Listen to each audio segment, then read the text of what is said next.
নমস্কার বন্ধুরা, কেমন আছেন সবাই? আশা করছি ভালোই আছেন। আমিও ভালো আছি। আজ সম্পূর্ণ অন্যরকম একটা ভিডিও নিয়ে আপনাদের সামনে হাজির হয়েছি। ভিডিওটি শেষ পর্যন্ত দেখার অনুরোধ রইল। ভিডিওর স্টার্টিংয়ে আপনারা হয়তো দেখতে পেয়েছেন আমি একটা খেলার মাঠে দাঁড়িয়ে আছি। আর এই খেলার মাঠটি আমার প্রাক্তন গ্রামের। অনেকেই হয়তো ভাবছেন প্রাক্তন গ্রাম এটা আবার কি কথা। হ্যাঁ, এটা আমার বাপের বাড়ির গ্রাম। একটা বয়স, একটা সময় পর্যন্ত আমারও গ্রাম ছিল। বিবাহ সূত্রে এটা এখন আর আমার গ্রাম নেই, কিন্তু মনের মণিকোঠায় আমার সমস্ত স্মৃতিতে এখনও আমারই রয়ে গেছে।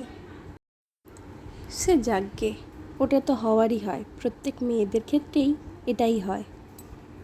কিন্তু টপিকটা হলো এই খেলাটা নিয়ে। আপনারা যেই খেলাটা দেখছেন ওটাকে হয়তো ফুটবল খেলা ভাবতেই পারেন, কিন্তু এটারও একটা নাম আছে, ফুট টেনিস খেলা। এটাকে কেন ফুট টেনিস খেলা বলা হয় আর কেন ফুটবল খেলা বলা হয় না সেটা আমার জানা নেই, কিন্তু যবে থেকে আমার জ্ঞান হয়েছে তবে থেকে আমি এই খেলাটিকে ফুট টেনিস খেলা হিসেবেই জেনে এসেছি। আর এই ফুট টেনিস খেলা আমাদের গ্রামের পুজোর মতোই 60তম বর্ষে পা দিয়েছে। আর 60তম বর্ষ সংখ্যাটা কিন্তু একদমই কম নয়। আর দীর্ঘ 60 বছরের ইতিহাস হয়তো আমার জানা নেই, কিন্তু আমার নিজের চোখে দেখা 24টি বছর আমার স্মৃতিতে রয়ে গেছে। এই 24টি বছরে আমি গ্রামের অনেক কিছু বদলাতে দেখেছি। যেটা একমাত্র বদলাতে দেখিনি সেটা হচ্ছে এই ফুট টেনিস প্রতিযোগিতা। সেই জ্ঞান হওয়ার পর থেকে যে ঘর বাড়ি রাস্তাঘাট গাছপালা সব দেখেছিলাম, আজ কিন্তু তা আর নেই, অনেকটাই বদলে গেছে। দেখলে চেনা যাবে না। যারা দীর্ঘ বছর আগে আমাদের গ্রামে পা দিয়েছিল এখন আর পা দিলে চিনতে হয়তো পারবে না, কিন্তু যেটা দেখে একমাত্র চিনতে পারবে সেটা হচ্ছে গিয়ে আমাদের খেলার মাঠটি। শুধু যে প্রতিযোগিতা হয় এটা বলা ভুল। অনেক জায়গায় দেখেছি প্রতিযোগিতা হয় কিন্তু সেখানে দর্শক খুব একটা থাকে না, কারণ এখন ইন্টারনেটের দিনে মানুষ এইভাবে খেলা দেখতে একদমই পছন্দ করে না, তার চেয়ে বরং ফোন ঘাঁটা পছন্দ করে। এটা বেশিরভাগ মানুষের ক্ষেত্রেই প্রযোজ্য, কিন্তু কিছু মানুষ এখনও খেলা দেখেন। কিন্তু আমার গ্রামে মানুষদের এখনও সেই খেলা দেখার নেশাটাই চলে যায়নি। ইন্টারনেটের এই স্মার্ট দুনিয়াতেও এখনও পর্যন্ত 6 থেকে 60 প্রত্যেক বয়সী মানুষই আমাদের গ্রামে খেলা দেখতে আসেন।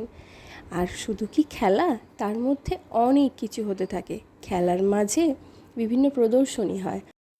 আর শুধু কি 6 থেকে 60 বয়সী ছেলেরা এই খেলা দেখতে যোগদান করেন, মেয়েরাও। ভিডিওর মাধ্যমে আপনারা সেটা দেখতেই পাচ্ছেন। আমাদের গ্রামের অন্যতম আকর্ষণ হিসেবে এই ফুট টেনিস প্রতিযোগিতাকে ধরা হয়। আগে ছোটোবেলায় দেখেছি লোক সংখ্যা আরও অনেক বেশি, এখন কিছুটা কমেছে ঠিকই, কিন্তু এখনও দূর দূরান্ত থেকে লোকজন খেলা দেখতে আসেন। কালী পুজোতে বাপের বাড়ি থেকে ফেরার পর বাড়িতে অনেক অতিথি এসেছিলেন। সেই অতিথিবর্গের মধ্যে একজন আমাকে বললেন, তোমাকে আমার চেনা চেনা লাগছে, মনে হয় কোথাও যেন দেখেছি, তোমার বাপের বাড়িটা কোথায় বলো তো? আমি তখন খুব অবাক হয়েছিলাম, কারণ উনি আমার কোনোভাবেই পরিচিত নন, কিন্তু তবুও উনি আমায় দেখেছেন। তাই জিজ্ঞাসা করেছিলেন আমার বাপের বাড়ি কোথায়। আমি বললাম, বলার পর উনি বললেন, তুমি কি খেলা দেখতে গেছিলে? আমি তখন বললাম, হ্যাঁ গেছিলাম। বলছে, আমিও তো গেছিলাম, আমি প্রত্যেকবারই ওখানে খেলা দেখতে যাই, আর তাই জন্যই মনে হয় তোমার মুখটা আমার চেনা চেনা লাগছে। আমি তখন বললাম, হ্যাঁ হয়তো হবে, খেলা দেখতে গেছিলাম তো, আর আজই আমি ফিরেছি। শুনে আমার খুবই ভালো লেগেছিল আর আনন্দও হচ্ছিল যে আমার গ্রামের খেলা দেখার জন্য উনি প্রত্যেক বছর ছুটে যান, আর খুব গর্বও হচ্ছিল এটা নিয়ে। ভিডিওটি ভালো করে দেখলেই বুঝতে পারবেন যে একটা সাইড ধরে ভর্তি হয়ে বসে আছে গ্রামের মেয়ে বউরা। ওখানের দর্শক আসনে বসে থাকা মেয়ে বউদের 80% মেয়ে বউরাই হয়তো খেলার সম্বন্ধে তেমন কিছুই জানেন না। তারা যেটা জানেন যে আমাদের গ্রামে আজ ফাইনাল খেলা হচ্ছে আর আমাদেরকে সেটা দেখতে যেতেই হবে। আর সেই মেয়ে বউদের দলে আমিও পড়ি। আমিও খেলার খুব একটা কিছু বুঝি না।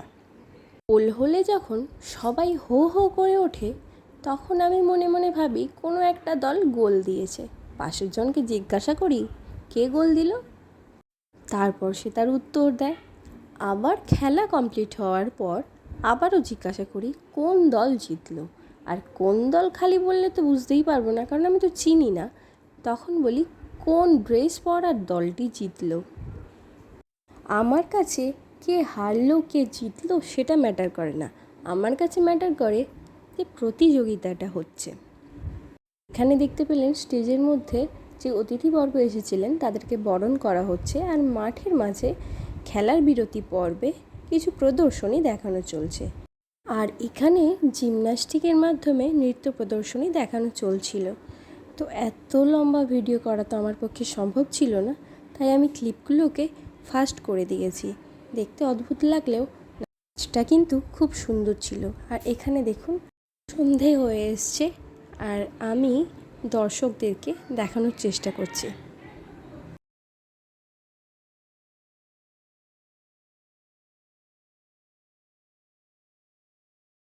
সাঁওতালি নৃত্যের এক অপূর্ব দৃশ্য দেখে নিন এই ভিডিওটির মাধ্যমে।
এইভাবেই দেখতে দেখতে কমপ্লিট হয়ে গেল খেলা। আর এরপরে আমি, ঠাম্মি আর বাবান মিলে বাড়ি চলে এলাম, কারণ অনেকটাই সন্ধে হয়ে যাচ্ছিলো। আর বাবান যেহেতু খুব ছোট, তো ঠান্ডা লেগে যাওয়ার চান্স ছিল, তাই জন্য আমরা ফেরত চলে এলাম। ভিডিওটা শেষ পর্যন্ত দেখার জন্য ধন্যবাদ।